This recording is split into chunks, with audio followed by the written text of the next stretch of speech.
Na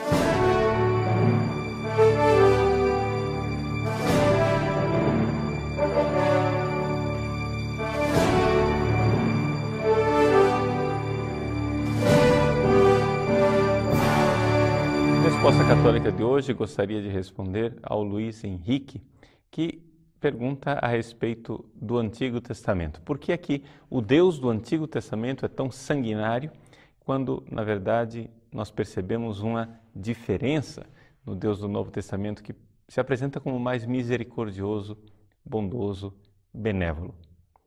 Bom, Luiz Henrique, é exatamente essa perplexidade da diferença entre o Antigo e o Novo Testamento que fez com que um herege fizesse como que um expurgo e tirasse de dentro das Sagradas Escrituras todo o Antigo Testamento. Esse herege chama-se Marcião. E a heresia que disso decorre chama-se marcionismo. O que é que o marcionismo nos diz?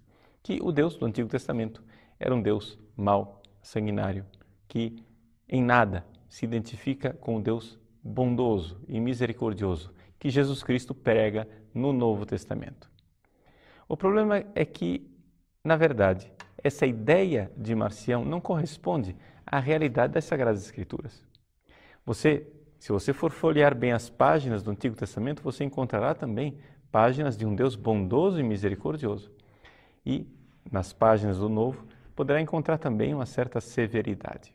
Então, as coisas não são tão divididas assim e tão claras como a água se divide do óleo. Não, nada disso. Na verdade, a Igreja considera que entre o Antigo e o Novo Testamento existe sim ruptura, mas uma ruptura com uma certa continuidade.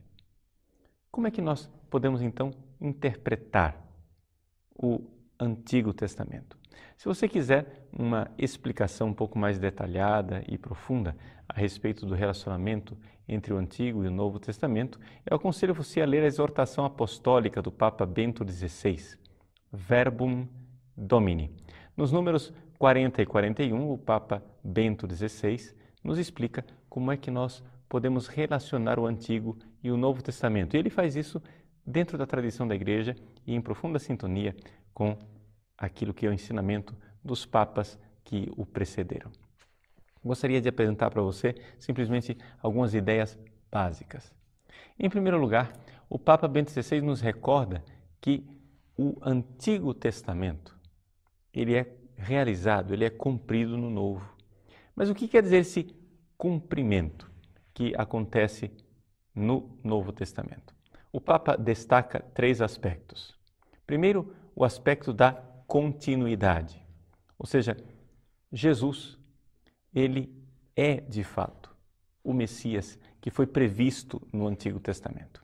Existe uma continuidade, aquilo que antes foi preparado em Jesus é realizado. Mas essa continuidade se dá, numa segunda realidade, com a ruptura. Sim, de alguma forma, Jesus rompe com as expectativas. Jesus é o Messias esperado em alguns aspectos, mas em outros aspectos ele é o Messias inesperado. Por quê? Porque ele surpreende. Jesus é muito mais do que aquilo que foi prometido. E é por isso então que se dá o terceiro aspecto, que é um cumprimento na superação. Ou seja, o Novo Testamento realiza plenamente o Antigo e ao mesmo tempo o supera. Se nós levarmos em consideração essas 3 realidades, nós poderemos ler o Antigo Testamento com bastante fruto. Por quê? Porque a forma de a Igreja ler o Antigo Testamento é uma forma cristológica. O Papa usa claramente esta expressão. Existe uma originalidade na leitura cristológica do Antigo Testamento. Nós cristãos não lemos o Antigo Testamento da mesma forma que os judeus. Nós encontramos Jesus no Antigo Testamento, quando os judeus não conseguem enxergar isso. O Papa, na sua exortação apostólica, diz que ele não quer descartar toda a riqueza das leituras judaicas do Antigo Testamento. Ele não quer colocar de lado o fato de que se nós estudarmos a cultura judaica e tivermos um estudo embebecido desta riqueza, nós teremos grande fruto ao ler o Antigo Testamento. O Papa não descarta essa riqueza. Porém, ele vê com toda clareza que esta riqueza da leitura judaica tem que ser plenificada com a leitura cristológica. O Antigo Testamento, ele nos dá o Cristo de forma velada. Então, por exemplo, quando você encontra situações terríveis de assassinatos, de mortes, de derramamento de sangue no Antigo Testamento, você deve ver ali, de alguma forma, um tipo, ou seja, uma figura, é a leitura tipológica, é uma figura daquilo que será Jesus. Sim, parece estranho, mas é possível encontrar nas batalhas do Antigo Testamento a batalha espiritual que Jesus irá realizar com o poder das trevas no Novo Testamento. Então, quando você lê os Salmos do rei Davi, por exemplo, em que o rei Davi quer matar os seus inimigos, derramar o seu sangue e deixar que os cães lambam um pouco do sangue dos inimigos, ele quer pegar os filhos recém-nascidos dos seus inimigos e jogá-los contra as pedras. Que selvageria! Que coisa mais sanguinária! O que fazer disso tudo? Nós podemos reler. Com a leitura cristológica, você vê tudo isso que Davi está falando e compreende que, na verdade, nós estamos numa batalha espiritual. Que os nossos inimigos são os demônios e Satanás, que é o general do seu exército. Que os filhos dos demônios são os pecados.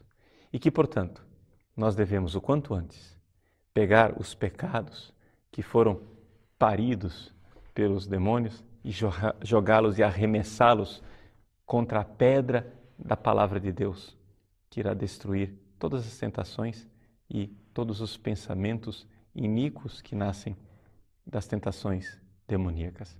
Veja, é uma leitura simbólica, uma leitura tipológica, para usar a palavra mais concreta e técnica, em que nós somos capazes de enxergar nesse sangue derramado do Antigo Testamento uma preparação para a revelação plena que acontecerá em Jesus Cristo.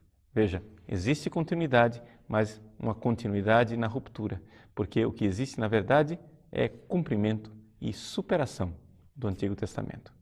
Como diz Santo Agostinho, naquilo que o Papa cita na sua encíclica, o Novo Testamento está escondido no Antigo. E o Antigo Testamento, no Novo, floresce, aparece. É aí que nós podemos ver de forma patente o que ele realmente significa.